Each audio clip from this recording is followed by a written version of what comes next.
Oi, gente, tudo bem? Aqui eu sou Cami, bem-vindo ao CRIAS, sobre parentalidade e futuros. Hoje a gente vai falar sobre educação neurocompatível, educação respeitosa como ferramenta de futuro. Essa aqui é a Lígia Zottini, a Dai, minhas parceiras, e acho que a gente vai ter uma conversa incrível hoje. Bora? Bora! Uau, né? Nova parentalidade como ferramenta de futuros, como eu disse, episódio 0. Eu escutei a primeira vez com você. Lá naquele nosso programa na Rádio Geek. Eu nem Isso. grávida estava, mas estava para estar grávida, não Que sabia. eu assisti. É. Ah, você assistiu? Que Sim, lindo! eu vi lá nos Que idos de maravilhoso! 2018, 19. E já anunciando pro mundo que estava gestando. Exato. Por que, Cami, esse ferramenta de futuros? Repete o que estava no seu coração, o que está no seu coração agora, porque veio de você mesmo. Veio de mim, frase minha. Eu acho, não, tenho certeza que a gente está criando seres para o mundo, né? O que os nossos filhos, o que a gente vai entregar para o mundo vem dessa educação que a gente vai dando para os nossos filhos.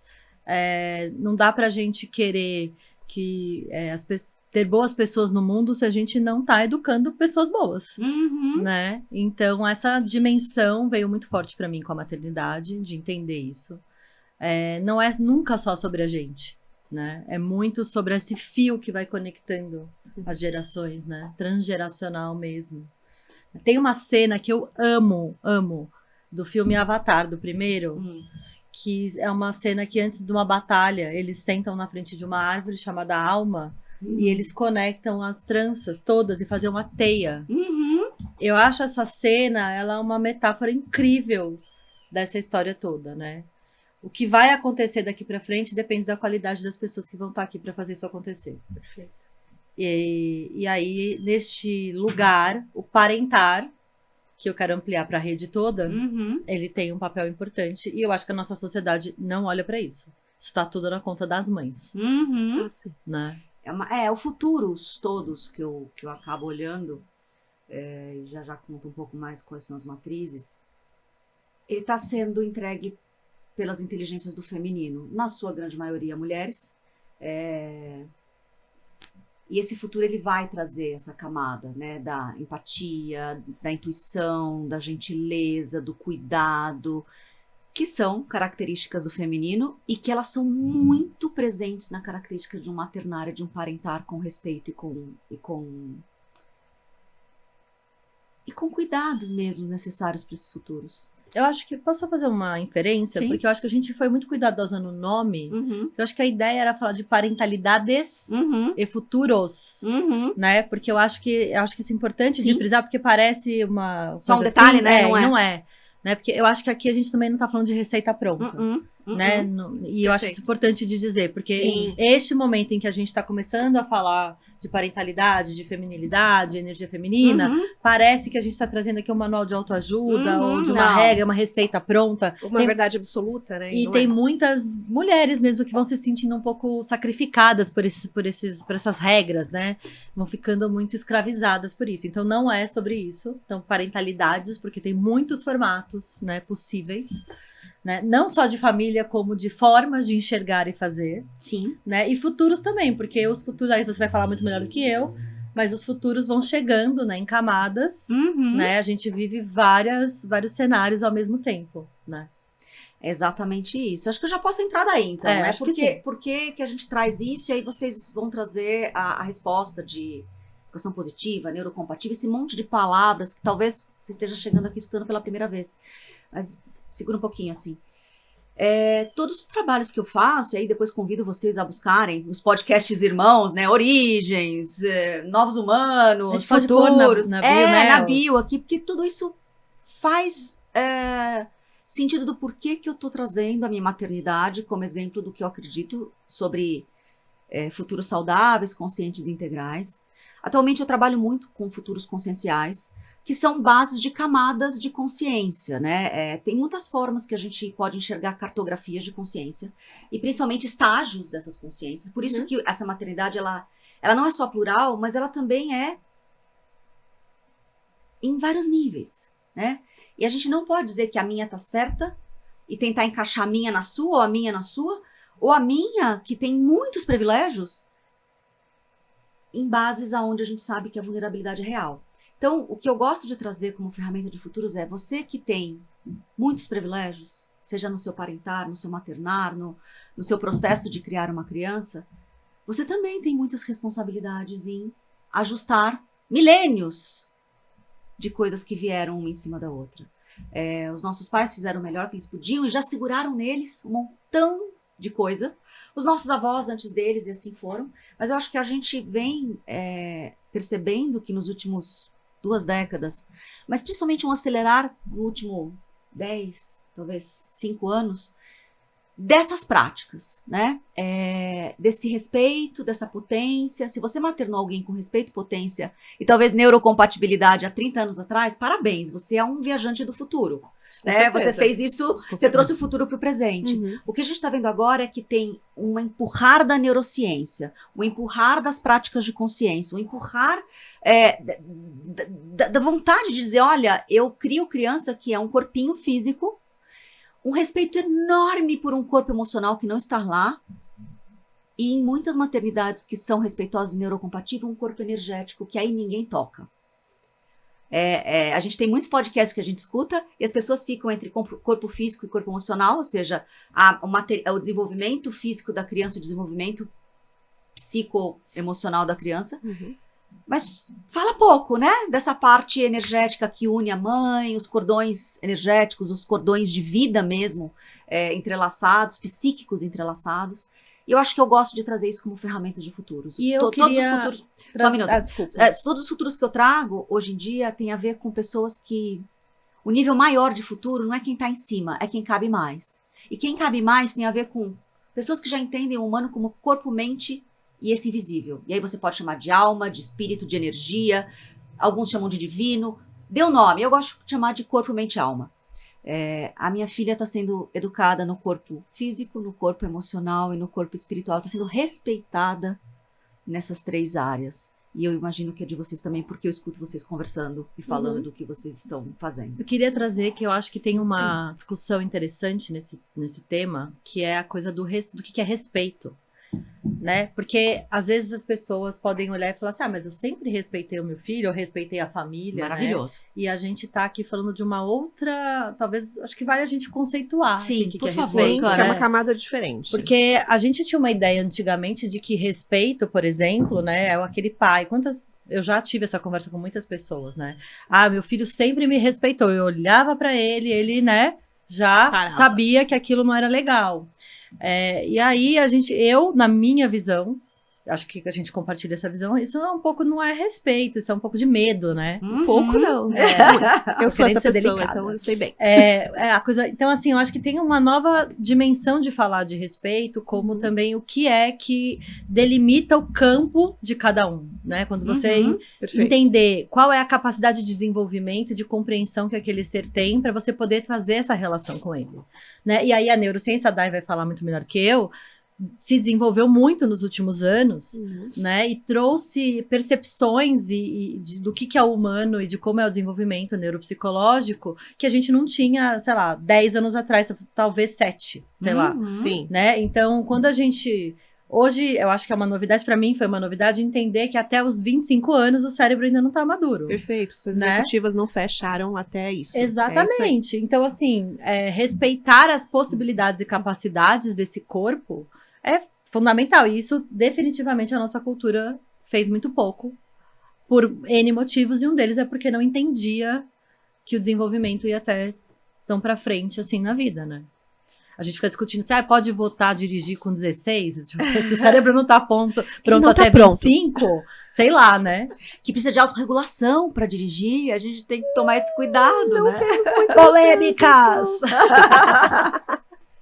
Você sabe que você falando isso sobre essa questão de respeito, e que eu acho que é um desafio, né? Não é difícil, é um desafio. Você tem que se propor e se desdobrar a querer entender e principalmente praticar, né? Porque eu fui essa criança, né, que meu pai olhava e automaticamente todo o meu sistema simpático reagia, então já travava, os ombros já ficavam rígidos, e meu Deus, eu vou morrer, né? Essa é a percepção da criança de perigo, normalmente ele é emergente, então assim, é uma coisa bem pontual, tipo, alguma coisa vai acontecer muito grave comigo, Então, e isso não é sobre respeito, né? O respeito, ele é diferente. O respeito, ele vai de um lugar muito calmo, né? Que é o que a Camila tá trazendo. Ele vai de uma regulação, como ele já acabou de dizer, de um lugar sensível. Quando você olha, por exemplo, o respeito, pra vocês terem noção, é quando o seu filho, não importa a idade, ele consegue vir te falar que ele fez algo que não é legal, de um jeito tranquilo. Ele não vem chorando, ele não vem rígido, ele não vem, meu Deus, eu vou morrer. Ele vem, que acontece muito com a Aurora. Ontem mesmo ela fez, mamãe, fiz uma coisa que não é legal.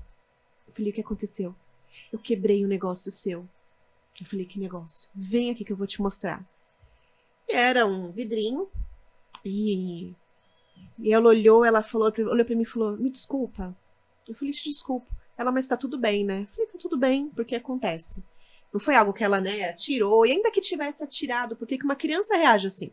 Então são coisas pra gente pensar. O que é esse respeito? Ela veio, me notificou, não escondeu, e muito tranquila, mamãe, vem aqui.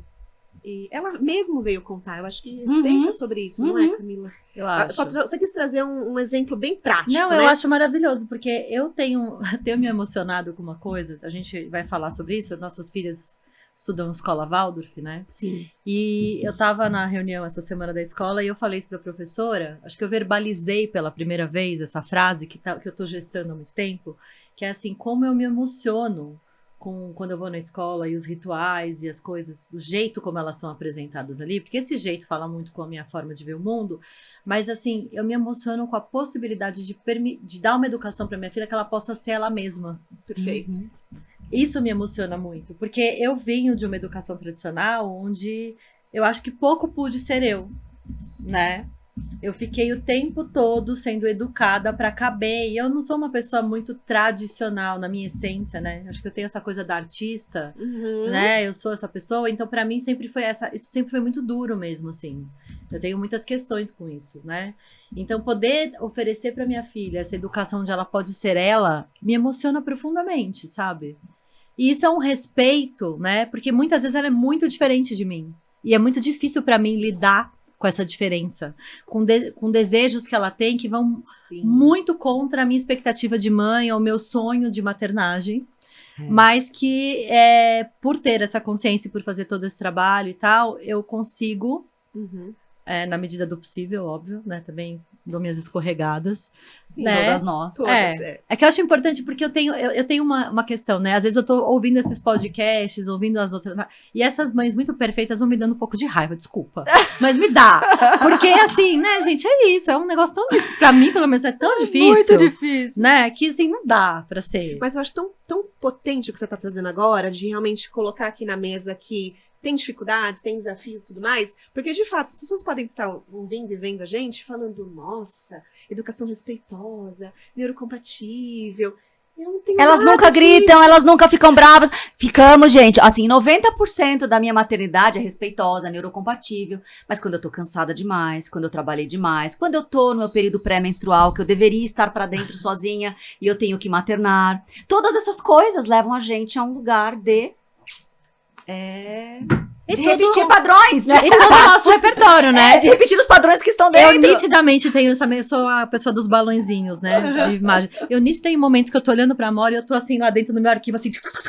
Não tem, sabe? Assim, não acho a ficha que eu tenho que descartar, tirar naquela hora e falar assim, não sei. E aí eu tenho que criar ali na hora. Isso é desgastante pra cacete, entendeu? É exaustivo. Eu né? acho que tem duas coisas que eu queria falar nessa parte respeitosa e dar uma referência do por onde a gente caminha. É uma frase da pedagogia Waldorf, da antroposofia, que fala que não são os nossos filhos e filhas que se parecem conosco, né? Mãe, pai. Que nós que parecemos com algo que eles precisam. E eles nos elegeram para serem guardiões desse mistério. A gente, eventualmente, se não interferir muito com o que eu acho que a Belle deve ser, ou B, o que ele acha que a Belle deve ser, e a gente permitir que ela vá se mostrando, eles se mostram, tá ali, né? Várias coisas estão ali de fábrica já. E que a gente vai trazendo esses repertórios para que eles se autoeduquem, porque também é a proposta de uma educação como a Waldorf, sempre autoeducação, a gente vai perceber que eles já vieram com coisas dentro. O que aconteceu com a nossa geração, talvez foi a primeira geração que nas bolhas privilegiadas de acesso, tiveram em massa acesso a terapia, a possibilidade de tocar esse corpo emocional muito infantilizado. A maioria das gerações anteriores, elas não saíam de um corpo emocional, e aí, psicóloga, né, mais infantilizado, primeira infância, criança ferida, adolescente não pertencido. E você encontra um monte de gente poderosa, CEOs, executivos, que o corpo emocional é infantil, ou no máximo de adolescente. Quantos adultos mesmo são adultos, né? Quantos cérebros realmente conseguiram fazer a jornada até os 21, 25 anos, quando o pré-frontal abre aí e amadurece para a autorregulação ser própria e não depender do outro? E você começar a falar que você é adulto, entendeu? Eu acho que a gente é a primeira geração com esse enorme privilégio de terapias, de psicologia, de integralidades, de educação. Eu vou anterior, tá? Eu acho que a gente nem é a primeira geração. Acho que a primeira geração vão ser os nossos filhos. Sim, mas a gente tá tateando ela, né? Porque eu acho que eu falo uma frase no consultório direto que me faz pensar muito, que é assim, eu tô com muito ódio, né? E aí eu falo, tudo bem ter ódio. Né? O ódio é um sentimento tão legítimo quanto qualquer outro sentimento que a gente tem. A questão é o que você faz com o seu ódio. Né? Mas a gente não consegue nem aceitar o afeto que é natural nosso. Né? E nem aceitar o ódio. E também, a gente não se respeita, exatamente, assim, a gente não respeita o nosso afeto, a nossa própria humanidade, que é eu sinto ódio. Ah, perfeito. Né? Isso. Eu sinto, isso é um sentimento meu, eu tenho o direito de sentir isso é natural. Agora, eu tenho ódio, eu jogo o chinelo na cabeça do meu filho, aí tem uma questão, né? Mas isso é secular, né, amiga? Bater no corpo da criança, você... achar que por ser mãe, né, principalmente as mães, né, os pais também muito próximos, essa violência era parte, né, você batia no cachorro, você batia na criança, como forma de fazer ela parar, e de fato ela parava, né, quem não para, mas a partir dali você não fez ela aprender mais nada, e eu acho que eu queria entrar na neurocompatibilidade, mas eu queria dar uma referência, eu acho que para quem quiser estudar mais, e a gente sempre vai trazer as referências de base. O grande repertório de educação respeitosa aconteceu em 80, então não é novinho, né? 1980. É da Jane Nielsen, e o livro base é a disciplina positiva. Então, a partir dali, ela diz que a não violência é uma característica essencial da parentalidade positiva. Então, como é que a gente cura, né, séculos, milênios de violência? Começava na física, depois na verbal, depois em outras violências até mais sérias, né? Que hoje são crimes. Mas a gente ainda vê pequenas violências. Você vai ficar mais assustado se alguém bater num cachorro, e você provavelmente vai lá para ajudar o cachorro, mas se uma mãe estiver batendo, ou um pai estiver batendo, ou um cuidador estiver batendo numa criança, eu vou falar para a primeira pessoa, eu ainda travo. Todas nós. Então, assim, que lugar é esse? Que esses corpinhos, eu até me emociono, que esses corpinhos são invadidos, né? E é naturalizado ainda, sim. Entendeu? É naturalizado. Então, assim, há que se ter muitas gerações. Eu apanhei muito pouco. Acho que uma ou duas situações na minha existência inteira de criança. E eu vejo que isso fez de mim alguém que não aceita. A violência eu não aceito, eu nunca aceitei. O Estatuto da Criança e do Adolescente é de 1990, tá? De 1990. Ou seja, né, já vem. Isso. Então, assim, que lugar é esse de que não violência a gente tá parando com os nossos corpos? Eu acho que a geração dos nossos pais já pararam um montão. Eles já fizeram bastante, porque eles apanharam muito mais do que transpuseram. E a gente tá aqui num compromisso de 3 maternidades de não tocar os corpos das crianças. Entendeu? Então, que lugar é esse, né, que a gente tá trazendo? E a gente tá segurando os nossos corpos. Isso é milenar e é difícil demais segurar no corpo o não perpetuar da violência. Então, a educação respeitosa e afetiva, ela é bem efetiva, gente. Não é sobre não dar limites, não é sobre criar crianças mimadas. Se você tá fazendo isso, tá chamando de respeitoso, não é o correto isso do conceito. Tão desrespeitoso quanto a violência. A violência. Exatamente. Então, mas é sobre isso, as crianças poderem tomar decisões, expressar suas opiniões e ter poder de escolha como qualquer outro humano. Para você entender se você está fazendo certo ou não, o que você faz com seu filho, você faria com um adulto do teu lado? Um amigo, uma amiga, um parceiro, uma mãe, um pai? Se a resposta é não, vale buscar mais repertório e educação e e terapia, porque a gente não consegue sozinho. E se você tá se vendo nessa situação, né, acho que vale falar que é difícil pra caramba. Sim. Né, porque é isso, a fichinha aqui não chega, a gente às vezes não tem repertório, dependendo da sua família de origem, de onde você vem. Tem que buscar repertório. Né, não dá pra saber. E esse entre respeitar e não respeitar tem um universo aqui muito difícil. Sim, é uma ponte, né? Então, poder criar esse lugar, porque é isso que eu acho que a nossa geração está começando a fazer, que é criar esse lugar de repertório, né? É muito desgastante emocionalmente. Porque enquanto a gente educa de forma nova, a gente está nos autoeducando antes, né? Que além de estar proporcionando uma infância repleta de acolhimento, que é a proposta desse tipo de educação, o adulto também precisa ressignificar a sua própria experiência do que foi. Isso é hercúleo. Hercúleo. Mas você sabe que eu trocaria só uma fala sua, Cami? Esse podcast, na verdade, é uma conversa, né? Onde a gente também vai trocar e aprender, né? E não só ensinar ali. Eu trocaria o difícil pelo desafiador. A palavra. Boa, é verdade. Tudo que a gente fala que é difícil, a gente manda uma informação, né, pro nosso cérebro, nosso córtex pré-frontal pega isso e ele coloca isso como verdade absoluta. Pô, é muito difícil. Nem vamos tentar. Galera, trava tudo, isso é muito difícil. Quando a gente fala que é desafiador, nós temos um desafio. E nosso cérebro tende a gostar de desafios. Sim. Então, educar, né, de forma respeitosa, neurocompatível, ela é desafiadora. Muito. Mas isso é bom, porque a gente gosta disso, né? Nosso cérebro gosta de dar esse impulso mesmo, essa carga nesse neurotransmissor que ativa e fala, vamos pra guerra. E eu acho que é muito do que a gente fez e continuará fazendo. Porque foi uma escolha, eu acho, né?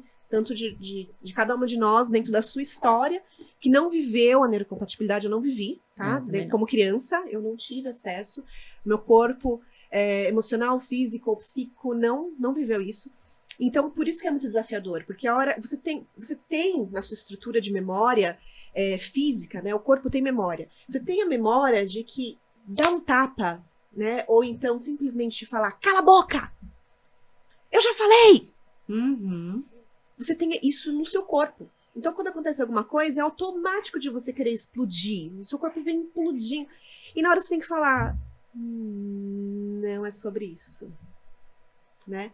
E já dando uma pequena dica, bem aqui, tranquilinha, de como a gente aplicar a neurocompatibilidade no dia a dia, é que se isso vier na hora, você precisa se virar. Eu me viro, faço. A criança tá aqui, na minha frente, o microfone. A criança é o meu microfone. Eu faço.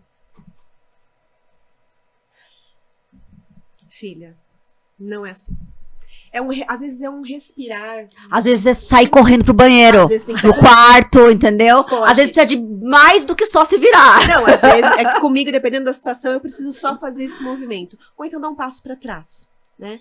Dá um passo para trás e se retira da cena, né? Isso é um movimento sistêmico muito forte, onde você dá um pequeno passo sutil para trás, se você conseguir, como a Lígia falou, às vezes não dá tempo. Você tem que realmente sair correndo. Saia. Sai correndo. E às vezes você vai gritar e você vai respirar depois e vai falar, me desculpa. Essa é a mais poderosa lição que eu tenho aprendido com a Beli. Me desculpa, eu errei. Eu não deveria ter feito isso, perdi a paciência e desculpa, né? Porque isso também eu acho importante, né? Isso é respeito. É muito respeito. Eu pedi mais desculpas na minha vida nos últimos 6 anos do que eu pedi na inteira jornada da existência. Sim, do seu ser, né? Porque eu não pedi desculpa. A gente foi criado pra estar certo. Meus pais estavam certos. E no todo o processo amoroso, Imagina questionar pai e mãe. Eu sou filha de uma educadora potente. Ela fez a melhor parte do que ela podia fazer naquela época. Perfeito. Recebi muito amor, etc e tal. Mas era o que tinha na época. Tanto que ela tá comigo aqui hoje, ela fala, filha, eu nem achei que eu ia reaprender toda a jornada. E ela reaprende, aplica de forma maravilhosa. Dessa coisa do neurocompatível e respeitoso. Mas o fato é que é o desafio, porque tem horas que eu não consigo. E eu vejo que eu pedi mais desculpas pra Beli. E tem horas que a coisa pegou tão forte nela, ou o grito, ou a história, ou a braveza, porque a gente fica tudo isso. E ela volta pra mim ou pro pai dela e fala, eu não gostei do que você fez. Você pede desculpa de novo. Eu adoro quando ela vem e fala de novo. Esse é o nível de respeito que a gente tava falando. Não foi bom. Que maravilhoso, né? Falar assim, ó, não me contentei com isso, eu preciso de mais desculpa, né? Eu acho lindo a criança ter esse espaço de fala. A Aurora normalmente pede um abraço. Mas eu quero contar uma história pra vocês, ruim, triste, já já. Mas antes vamos falar sobre essa o que é que a gente tá falando tanto neurocompatível já há uns 20 minutos aqui, ninguém sabe talvez o que seja. E pra você que de repente tá chegando agora, talvez não faça muito sentido, mas vamos lá. É uma convergência, né, entre a neurociência, né, a psicologia do desenvolvimento, que a gente tá falando, e a educação respeitosa. Então essas três coisas se uniram. Em termos bem simples, é como o cérebro aprende, se desenvolve e lida com uma reação. Então é respeitar o cérebro. Não é só apenas sobre essa pessoa. Como a gente estava falando aqui da trimembração da criança, né? O corpo, a alma, a psique, a gente precisa respeitar esses níveis. Quando a gente respeita essa mente, as coisas acontecem. Então, por exemplo, gritos, punições, palavrões, assim, no sentido de agredirem a criança, né? Para a criança, eles não funcionam. O que o cérebro faz, basicamente? Ele trava. Ele manda uma informação, é tudo muito rápido, a gente está falando de cérebro, é tudo muito rápido. Ele manda uma informação potente para as amígdalas. A gente tem 2 amígdalas cerebrais, não estou falando das amígdalas das tonsilas, não é isso? Amígdalas cerebrais, elas ficam nos 2 lobos temporais no cérebro, basicamente no meio, mais próximos aqui da orelha, aqui mais ou menos. A gente tem 2. E nessa hora, essa amígdala recebe essa informação, perigo. Toda hora que alguém grita, né? Cala a boca! Isso é um perigo. Isso não é um aprendizado. Eu já te falei, quando alguém dá um tapa, isso é um perigo para o corpo. Então o cérebro ele tende a reagir. Então ele manda a informação para a amígdala, estamos em perigo. A amígdala automaticamente dispara isso para o nosso sistema simpático, que vai reagir. E o que é o sistema simpático, né? Ele é involuntário. Você não tem como controlar isso. Ele reage. Então seja os seus pelos do corpo que vão subir, pupila dilata, automaticamente você fica tenso, né? Adrenalina. A adrenalina sobe. Fogo à luta, né? É um furacão dentro do seu corpo, dentro do cérebro. E qual que é a grande questão aqui? Qual é a função da amígdala? Ela também traz essa função de aprendizado. Então ela faz uma escolha nessa hora. Pô, o que é mais importante? Agora, eu preparar o nosso corpo, porque o cérebro está fazendo isso, preparar o nosso corpo para o perigo que chegou, ou aprender? O que vocês acham? Ela vai parar tudo. Então, assim, eu bati para ele aprender, para ele ver como é que... Esquece, ele não aprendeu nada. Nessa hora, a criança não está pensando que aquilo é um aprendizado. Ela trava, que o cérebro trava. Então, até o sistema parasimpático relaxar, que é o contrário do simpático, é o que faz a adrenalina baixar e tudo, ela não está aprendendo nada. E quando isso vai acontecer? Depois que uma criança leva um tapa, uma bronca enérgica, um grito, quando que isso vai acontecer? Quando caiu o vidrinho e quebrou e ela falou, perigo. Ali já de alguma maneira já liga isso, né? Sim. Mas quando a criança que realmente recebe uma porrada, quando que o sistema parasimpático dela vai relaxar para ela poder aprender? Ela também não vai aprender, porque o cérebro dela não captou essa informação. Um dos primeiros pesquisadores, né, a falar sobre isso, Daniel Siegel, ele tem um livro muito potente, O Cérebro da Criança, e ele fala que educar precisa ser compatível com o cérebro. Então, quando a gente fala de educação, a gente tem que pensar no cérebro. Não dá para pensar só naquela criança que ela precisa me entender. O que é entender? Eu gosto de uma frase muito, muito potente do Ross Greene. Ele é um psicólogo, que não deve conhecer, um psicólogo infantil americano. E ele criou um método CPS, que a gente pode falar daqui a pouco, em um outro episódio. Mas ele fala uma frase muito potente, que para mim é uma das grandes energias assim, que a gente precisa entender. A criança, ela obedece quando ela pode e não quando ela quer. Ela só obedece quando ela pode. E o que é poder para a criança? É uma escolha? Não, é só... O que é esse poder? É só quando ela tem, de fato, uma regulação emocional, quando ela tem cognição, isso montadinho. Só que está em construção, porque é uma criança. Então, quando ela consegue entender o que é o emocional dela equilibrado, o que é o cognitivo equilibrado, o que é o social equilibrado, eu tenho amigos, eu tenho família e tal, aí ela consegue obedecer. É um poder de capacitório, não de permissivo, né? Isso, não adianta ela você pode porque impor. é uma capacidade dela, não porque você ou alguém deu permissão, né? Não, eu até queria trazer a coisa da palavra obedecer, né? Sim, que é muito potente também. Importante. Né? Porque eu acho que essa palavra, desde que a Amora nasceu, ela me incomoda um pouco, assim. Porque eu fico pensando, eu quero ensinar minha filha a ser uma pessoa obediente? Não sei se eu quero, entendeu? Porque o que é obedecer? É você ser subserviente a alguma coisa que talvez você não concorde? Eu não sei. Então, acho que é um... Acho que tem muitas camadas a obediência. Essas com certeza não. Mas tem outras que a gente... Tem regras sociais que precisa de... Isso, claro, óbvio. Mas, né, a Aurora, ela sabe o que é obedecer, mas não no sentido que a gente aprendeu. Isso. Né? Então, por exemplo, filha, que aliás é uma das ferramentas que você pode aplicar na sua casa, acho que vocês já devem aplicar, de neurocompatibilidade, para uma criança obedecer quando ela pode e não quando ela quer. Você tem que preparar a criança. Então, um exemplo, ela tá brincando, ela tá assistindo, ela tá fazendo qualquer coisa e tá dando a hora do banho. Tá chegando, a gente tem uma rotina ali da criança, se você não tem, você se programa ali para um horário que a criança vai parar para tomar banho. Não adianta chegar lá e falar, desliga isso agora e vem tomar banho. Pá, controle remoto, vem. Isso é imposto. E aí é essa obediência velada, não é isso. O que a gente faz? A gente prepara a criança. Filha, daqui a pouquinho, daqui 5 minutinhos, ela não sabe o que é 5 minutinhos, talvez ainda, mas você está preparando o cérebro, que é daqui a pouco vai acontecer uma ação. Daqui 5 minutinhos, a gente vai desligar, nós vamos estar chegando no horário de tomar banho. Ai, mamãe, mas eu queria assistir só mais um pouquinho. Sim, por isso que eu tô te dando esses 5 minutinhos, é só mais um pouquinho. Então, quando a gente chamar de novo, você vai. Tá bom. E sempre, lá em casa é muito difícil não funcionar, a não sei que ela esteja assim, tá muito legal o que ela tá assistindo, tal. Às vezes rolam uns argumentos e tal, mas normalmente quando eu chego pra falar, filha, agora é hora de tomar banho. A Aurora, ela é muito tranquila, ela fala, ok, então eu vou pausar, depois eu posso voltar? Então você já foi colocado uma condição ali. E isso é neurocompatibilidade. Então, ela compreendeu o motivo daquilo, ela não não é cego, assim, tá bom, então, né? É fazer sem saber, Eu gosto de sempre usar, ao invés da obediência, a Belle usa um pouco com ela. É o escutar. Uhum. Filha, você não tá escutando a mamãe. Né? Sim. Ao invés de você não estar sendo obediente, não tá me obedecendo. Ah, não, essas palavras eu não uso. O lance do escutar, porque também pressupõe... Ela escuta, mas ela não entende. Ela tem 5 anos. E 2 anos atrás, menos ainda. O negócio do banho, a gente vai falando. Muitas vezes essa parte de transição, de mudar, né? O corpinho não quer sair daquele lugar. A Amora tem uma brincadeira. Filha, você não tá escutando a mamãe. Ela fala, não. É isso.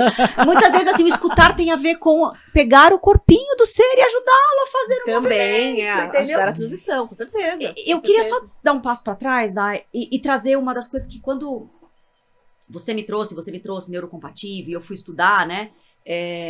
Me chama muito a atenção, né? Eu estudo consciência e parte dos hemisférios. Foi um TEDx meu, para quem quiser entender como é que eu faço essa leitura, né? Hemisfério direito, hemisfério esquerdo.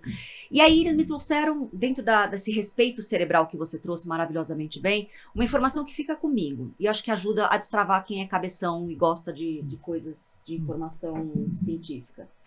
Existe o córtex pré-frontal que está aqui, né? Perfeito. E a gente pede de crianças de 4 anos, que é a sua, ainda está no 4, a minha acabou de sair, a sua também, que eles tenham maturidade ou uma capacidade mínima de se autorregular. E o que a neurocompatibilidade fala, a neurociência fala, é que esse cérebro ele começa a desenvolver esse córtex pré-frontal, que é quem regula as emoções, sim, que é você, adulto, que se fez direitinho, né? A lição de casa hoje é o cérebro maduro da relação. É o que ela falou, eu vou virar aqui, vou me autorregular para me apresentar de novo na frente de alguém. A criança não tem, até 4 anos não está nem iniciado o processo. O processo começa aos 4, e o que indica a ciência do cérebro é que ela vai se edificar, se finalizar por volta dos 25, né? Que é ali no final do 3º setênio, dos 21 anos. Então, assim, nem o adolescente que está na sua casa tem a capacidade de se autorregular. Ele vai ganhando a maturidade de autorregulação ano a ano. Começou esse ano para a Belle, para a Aurora, que está entre 4 e 5, a Amora que está 6 aqui, e vai durar 20 anos ainda. Mas é por isso que a explicação de neurocompatibilidade é essa convergência da psicologia em desenvolvimento, porque é um processo em desenvolvimento.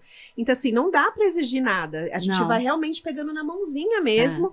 e ensinando. E por isso que às vezes é muito desgastante, assim, né, para algumas pessoas, que tipo, é mais fácil reagir. Não é mais fácil reagir no sentido brutal, porque um cérebro só aprende quando ele tá em segurança. Então, assim, aprender do jeito que eu quis dizer agora, não é aprender fechado, que é o que a Lígia tá trazendo. É o início de aprender, para que sejam adultos regulados. É exatamente responsáveis isso. E respeitosos. Para que não seja o adulto que no trânsito, porque abriu o farol e alguém simplesmente te cortou, você quer ir atrás do carro e matar a pessoa. A gente vê de cara que é um adulto que as funções executivas, que são parte do córtex pré-frontal, não fechou.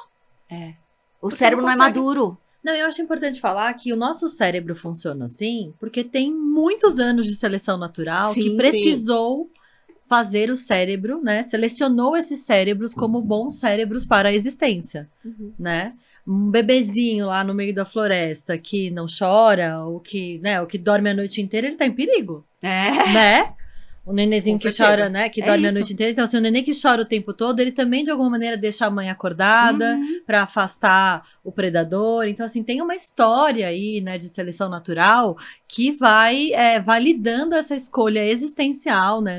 Não sei se eu posso falar assim, de que nós somos desse jeito. Perfeito. Né? Perfeito. Uma dos pais, né, da teoria polivagal, que no final é a base da neurocompatibilidade, a base dessa respeitosa, ele chama Stephen Porges. E ele fala essa frase que eu acho que traduz o que você trouxe, Camisa: a conexão é a ferramenta biológica da segurança. Sim. Então, se a gente tivesse que trazer, tem muitos, depois a gente pode colocar as referências para vocês, assim, por onde quiser se aprofundar, mas eu acho que aqui no Brasil, quem fez essa beleza de trazer esse termo do neurocompatível, a gente, né, precisa trazer aqui, que é a Márcia Tozin. Ela é uma pedagoga do sul do país, e ela tem a página que tem 1 milhão de seguidores, né, Criação Neurocompatível, e ela traz muitas. Como é que é? Porque isso muda tudo, é onde a frase da minha mãe, cara, mudou tudo, mudou sim. Como é que a gente lida, como é que é neurocompatível? Olha a birra. Ela nem chama de birra, ela chama de birra. Comportamentos desafiadores. E por que isso está acontecendo? Porque acontece antes dos 4 anos, é desafiador, ele não se autorregula nunca. Você é o cérebro que autorregula ele. O adulto é o cérebro que autorregula ele. Ele não consegue sozinho. E quanto mais grito, mais punitivo, mais é isso que a Day acabou de explicar. Pra quem fala assim, mas eu era criança e apanhei, eu era criança e meu pai gritava comigo, e sobrevivi, a minha pergunta é, você quer que seu filho sobreviva ou você quer que seu filho exista como ser integral? Ninguém quer mais adultos que sobreviveram à infância. A gente não quer. E a maioria não, né? Mas a boa parte dessas pessoas que falam isso e que sobreviveram são provavelmente pacientes da Camila. Ou se não são, deveriam. Procurem, exato. Porque tá tudo lá. Eu procurei, ela procurou, você procurou. Tá tudo aqui. E tá geracionalmente. E tá sistemicamente, tá ancestralmente. A gente tá curando agora milênios na sua linhagem desse respeito, né? Eu percebo toda vez que eu destravo algo, eu acabei de passar por um processo profundo da minha alma, com raiva e tristeza, né? E eu consigo olhar para a Belle diariamente de um outro lugar. Porque cada vez que você faz um processo terapêutico, que você integra, que você não some com a sua raiva e com a sua tristeza, é o que você abriu o episódio falando. Elas são sentimentos importantíssimos. Mas a gente consegue entender qual é o gatilho, né? Por que isso está dentro de mim? Isso é um exercício muito importante para você conseguir exercer a maternidade, a paternidade, ou ser o guardião respeitoso de uma criança. Porque no momento do seu cansaço, os seus gatilhos emocionais que vão falar, entendeu? Ele vem à tona com muito mais facilidade, né? E a gente deixa de validar os gatilhos da criança também. Exato. Sim. É um ciclo, né? É um ciclo. Porque a criança sentir raiva na hora que ela tem que desligar a televisão, que ela tem que fazer... Assim, é um gatilho importante também, que precisa ser validado, desde que ele caiba dentro do lugar onde ele pode caber socialmente, né? Então, eu fico com raiva da minha mãe? Sim. Mas eu posso pegar essa raiva e fazer outra coisa com ela. Eu posso dizer pra minha mãe, estou com raiva de você e nós vamos conversar sobre isso. Mas a raiva, ela existe, ela é importante e ela precisa também ser validada pelos pais, né? Assim. E conversar depois que a criança voltou pro corpo. Você trouxe... não alterado, né? Senão, naquele momento ela não tá estudando nada. Você falando agora, eu lembrei, Ju, de uma coisa que sempre acontece em casa com a Aurora, quando ela fica com raiva... Ela tende a chorar, choro não é um problema, é uma comunicação, é a comunicação primária da criança, né? Então, o choro comunica algo sempre, o adulto que não sabe lidar com o choro, tá? Uhum. Porque o adulto pouco chora. Então, tem que chorar mais. Uhum. Quando a gente chora, a gente também tá comunicando e deixando isso sair. E se regulando, né? E se autorregulando. Eu conheço adultos que, assim, que esse ano não choraram ainda. Já dá tempo ainda. Dá uma chorada. E aí, quando ela fica com raiva, ela tende, a primeira reação dela, ela começa a ficar vermelha, né? Sistema simpático de novo. E ela chora. E aí, um dia, ela, muito brava, olhou pra mim e falou assim, mamãe, eu não te amo mais. E como a gente reage? O adulto, uma vez eu falei isso pra Lígia, né? Só um adulto pode ter uma criança. Maravilhoso. Um adulto criança não pode ter uma criança. Então, o adulto é a pessoa que já tá regulada, que sabe que ela é o adulto da situação e que é uma criança. Então, quando ela me disse isso, eu olhei pra ela e falei, tá tudo bem, filha, se você tá se sentindo assim. Aí ela olhou pra mim, começou a chorar mais e falou, não é verdade. Ela se regula muito no abraço, ela precisa do contato. E aí ela já veio abrindo os braços e eu peguei ela no colo, abracei ela, mamãe, desculpa, eu te amo muito. Eu falei, eu sei, filha, tá tudo bem. Então você percebe que naquele momento eu devolvo alguma coisa assim, tá bom, também não te amo agora. Agora você me machucou, você me maltratou. Uma criança não pode te machucar ou te maltratar, entende? Eu acho que é sobre isso. Não tem como. Porque ela é um serzinho que ainda não entende esses processos. E você é um serzão que já entende os processos. Então não tem como você devolver pra ela, eu também não te amo. É porque essa fala de você é o cérebro maduro da relação, na verdade, mais ou menos funciona, né? Porque a criança tem um cérebro de criança e às vezes a gente também tá nesse cérebro infantil aí, né? E aí é onde dá os... E aí são duas crianças conversando, porque essa coisa da falta de repertório afetivo tem a ver com isso. Sim. A Amora tá nessa fase de 6 anos, onde ela me desafia muito, né? E ela fala direto pra mim, assim, ela tem falado, né? Você é a pior mãe do mundo. Né? E tem horas que aquilo me pega. E eu fico assim, puta que pariu, sabe? Mas passar o filme, eu faço tanta coisa. Essa coisa vem pra mim, assim. Aí eu tenho que... Não, sabe? Ela tá falando que ela não está me amando agora. Neste momento, até porque ela me olha uma criança é o momento presente, é esse né? momento, A criança, para ela, o mundo inteiro dela entrar naquele momento. Né? Eu queria que você não fosse minha mãe. Isso a Beli também fala. E aí... A gente tenta ajudar, filha, você tá com raiva, você não tá gostando da mamãe agora. Precisa de um tempo? A Beli não é a criança que precisa de abraço logo de cara, ela precisa de espaço. A Amora também. Aí depois, no reconciliar, que dura alguns minutos, se a gente não bota lenha na fogueira, né? De todas as crianças duram alguns minutos, provavelmente. Aí ela volta pro abraço. O abraço é o tipo, tá tudo bem, né? Então, pra ficar tudo bem, ela precisa de um espaço. Bom, eu acho que a gente vai fechando, porque o próximo episódio é como é ferramenta de passados, né? Essa aqui a gente falou bastante de futuros. Procurem, eu acho que essa é a potência dessas trocas. A gente não sabe tudo.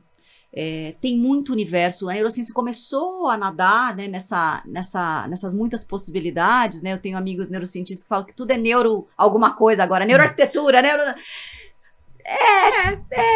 talvez eles não gostem que a gente use o termo, mas é isso, né? Porque fica mais fácil e, assim, pra mim, a neurocompatibilidade foi um divisor de águas quando eu comecei a me preparar. Porque aí consegue conectar, como a Dai falou, como a Camis trouxe, o respeitoso, o afetivo. E dentro de mim também, né?